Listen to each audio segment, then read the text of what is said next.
ওয়ালাইকুম রহমতুল্লাহ বারাকাতুহ। প্রিয় ফেসবুক বন্ধুরা, মুসল্লিয়ান একরাম, ভাই বোনেরা, আজকে আপনাদেরকে একটি কথা বলবো, সেটি হলো সাকসেস বলতে কাকে বোঝায়।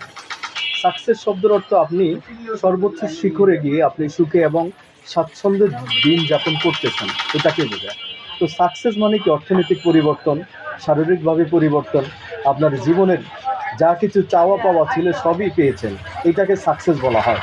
এবং যে কাজটা আপনি ধরেছেন সেটা সর্বোচ্চ জায়গায় গিয়ে পৌঁছেছেন এবং সেটা করেছেন এবং সেটা আপনাকে হাসিল করতে পেরেছেন, এটাকে সাকসেস বলা হয়।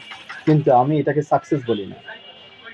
আপনারা আমরা এখন যেই সাকসেসের কথা বলি সেটা হলো আপনার বাড়ি কয়টা হয়েছে, গাড়ি কয়টা হয়েছে, আবার স্ত্রী কয়টা আছে, ছেলে সন্তান কয়টা আছে, এটা নিয়ে সাকসেস নিয়ে কত কথা।